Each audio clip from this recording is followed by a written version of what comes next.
사도행전 26장 9절입니다. 그러므로 나는 확신한다. 나 자신에게 그 나사렛 예수의 그 이름을 향하여 의무가 있다. 대부분의 것들을 반대로 행할. 대부분의 사람들은 대부분은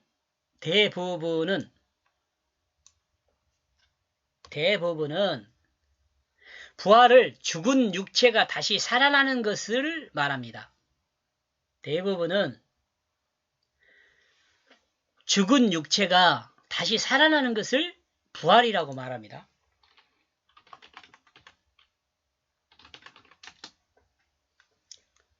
특히 육체적 부활을 말하면서 가족을 생각하고 친구를 생각하며 부활 후 그 가족 관계가 어떻게 되는지를 생각합니다.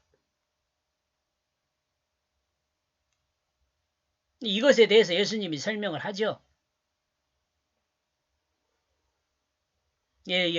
그런 거 하잖아요. 어떤 칠형제가 있는데, 그 첫째가 결혼했어. 없어. 죽었어. 둘째도, 셋째도, 넷째도, 다섯째, 여섯째, 일곱째까지 다 죽었어.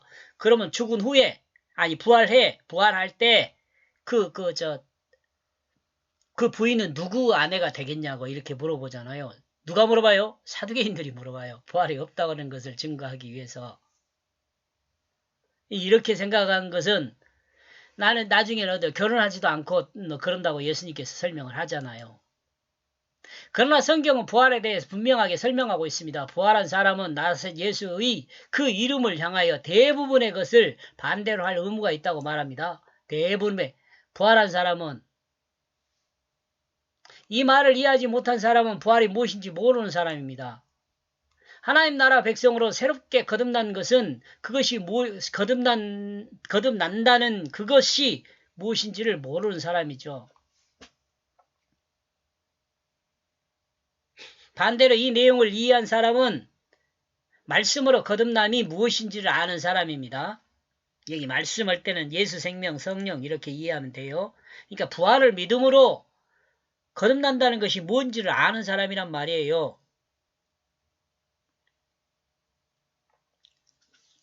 설명을 다시 해주는 것 같아요. 부활한 사람은 육체로 부활한 것이 아닙니다. 여러분, 부활한 사람은 육체로 부활하지 않아요.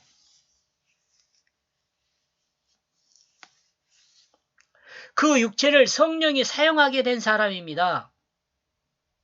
이 말도 이해가 가죠. 이 부활이 성령으로 부활한 거거든요. 예수 생명으로, 말씀으로 부활한 거잖아요. 그 말씀이나 예수 생명이 그 육체를 사용하게 되는 사람이에요.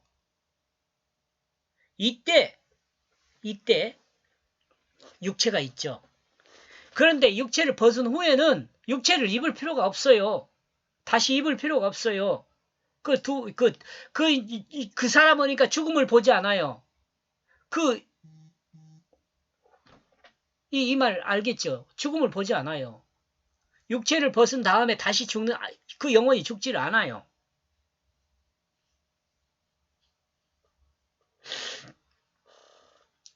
부활은 그 영혼이 거듭나 새 생명이 된 사람입니다. 영혼이 거듭나 새 생명이 된 사람이에요. 이 영혼이 거듭나는 영이라는 게 무엇이에요? 뜻이에요. 뜻이 뭐예요? 거짓이 뜻이 있는 것이 옛날 사탄이 심어준 영이잖아요. 근데 하나님이 다시 맨 처음 그 코에 생기를 불어넣어 생명이 되었을 때는 사람의 생동하는 원리가 뭐였냐면 하나님의 뜻이었어요. 근데 사탄이 심어준 그 거짓 영이 들어와가지고 거짓이 돼버렸잖아요. 근데 이 거짓이 돼버린 이 영에 그 영을 죽여버리고, 그러니까 자기중심을 죽이고, 진실, 예수 생명, 성령으로 거듭나게 돼. 이것이 새 생명이란 말이에요. 이러므로 부활한 사람은 육체의 정욕을 따르는 그 자기중심으로 살지 않아요. 그 반대로 영혼의 뜻을 따라 살아요. 영혼. 진실이죠, 진실.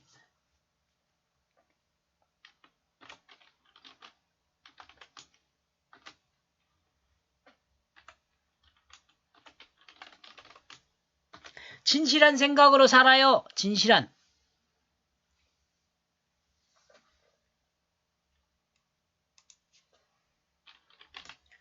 진실한 생각의 그 뜻으로 살아요. 그 영혼이 성령으로 예수 생명으로 하나님 말씀의 그 뜻인 새 생명으로 거듭난 사람이다. 이 영혼이. 이름으로 거듭난 사람, 부활한 사람은 거듭난 사람, 부활한 사람 같은 말이에요. 그 마음이 새 생명으로 거듭난 사람입니다. 이 같은 말. 마음이 거듭났다는 것은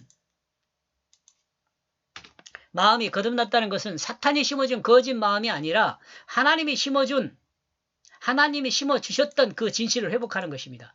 맨 처음요. 그 코에 생기를 부어를 넣어가지고 아담에게 생령이 되게 했잖아요. 이 생령, 살아있는 영이거든요. 그때는 이 생령이라고 그러지 생영혼 이렇게 말하잖아요. 그냥 하나님의 뜻으로만 살아요. 생각이 없어요. 생각이 없어.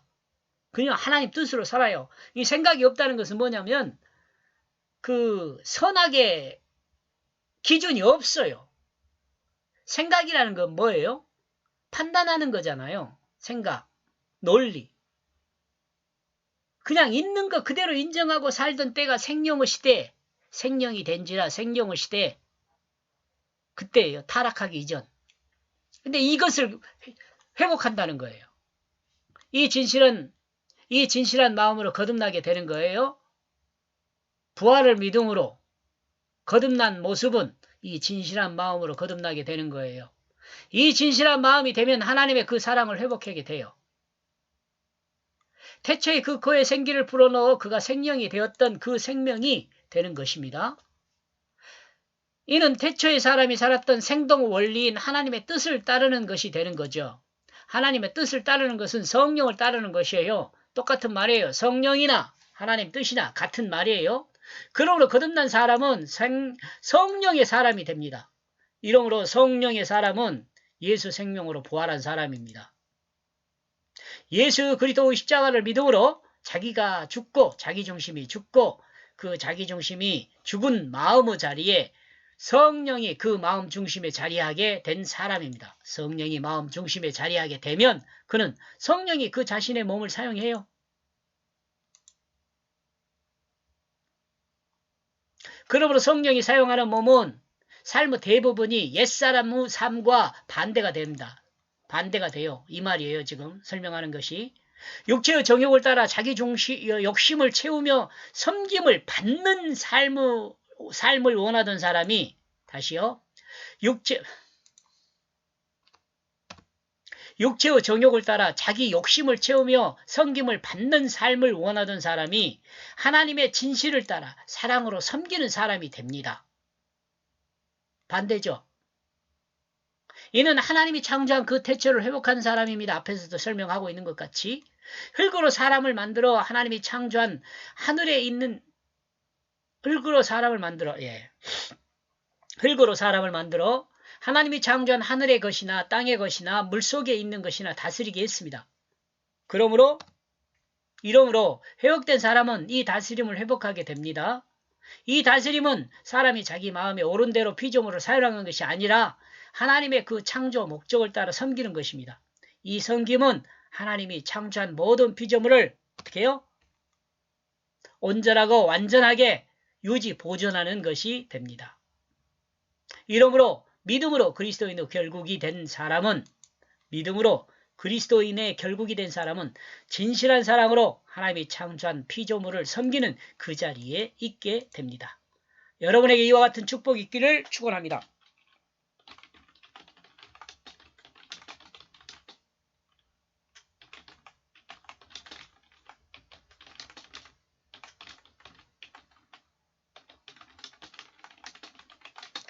여기 축복이라는 것은 축복이 있기를 해놨잖아요. 축복은 뭐예요? 하나님이 주신 생명을 말해요. 하나님이 주신 생명. 여러분에게 이와 같이 하나님이 주신 생명이 있기를 원한다. 그런 말이에요. 그러니까. 여기까지 보겠습니다. 고맙습니다.